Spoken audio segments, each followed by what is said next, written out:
Hello and welcome to BBC World News. We start in Afghanistan, where just as the US is preparing to end its two-decade-long military presence, it's promising fresh action to fight what it considers a new enemy emerging there. It comes after the group calling itself Islamic State said it was behind a missile attack on the US forces that remain at the airport in Kabul. No injuries were reported and the missiles were said to have been shot down by the US defense systems. But the US State Department says it will draw on military, intelligence and diplomatic powers to defeat what it says is a brutal terrorist organisation. Here's US Army spokesman Major General Hank Taylor. On Sunday, US military forces conducted an unmanned over-the-horizon airstrike on a vehicle known to be an imminent ISIS-K threat. This self-defense strike successfully hit the target near Kabul airport.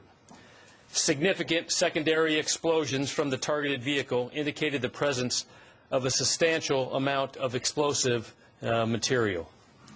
We are aware of reports of civilian casualties, and we take these reports very seriously, and we are continuing to assess the situation.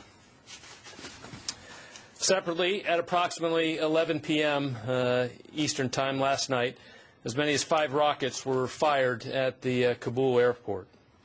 U.S. military forces successfully employed our force protection measures to thwart that attack. U.S. forces retain the inherent right of self-defense and are authorized to meet threats with a swift and forceful response. Well, those comments come just a day before the US military is due to complete the withdrawal it agreed with the Taliban.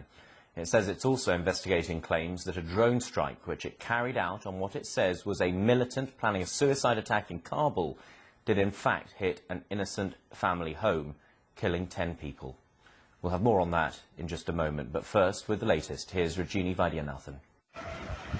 The aftermath of a rocket attack close to Kabul airport.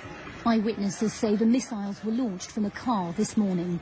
US officials have been warning another terror attack is highly likely as the country's troops prepare to depart Afghanistan. Last night, the Pentagon launched a drone strike on a car packed with explosives close to the airport, saying it had thwarted a plot by Islamic State. A family living close to the airport say they lost 10 members in the drone strike, including 6 children. The US says it's now investigating.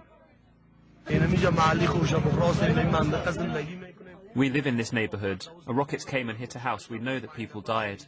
I've nothing to say. We're distraught. Despite security concerns, America says it's continuing evacuation flights up until Tuesday's deadline. The UK's already wrapped up its operations, but there are still many eligible for resettlement in the UK who are left behind. I talked to a man who couldn't get on his flight to Britain because of the crowds at the airport. Now he's in fear of the Taliban and is moving to a different safe house almost every day.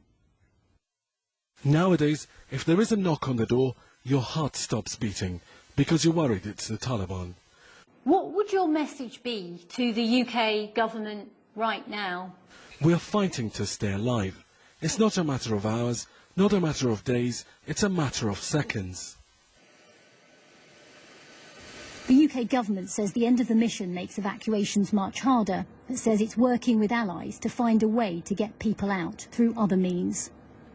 We will not end our repatriation and evacuation effort just because Kabul airport has fallen, although we have to understand that losing that as an exit route severely limits and has severely limited our ability to evacuate people.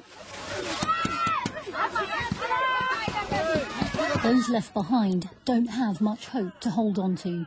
Many are in fear, others displaced, struggling to find food. Tomorrow marks the end of America's longest war. Its legacy is uncertain as the future of Afghanistan. Rajini Vaidyanathan, BBC News.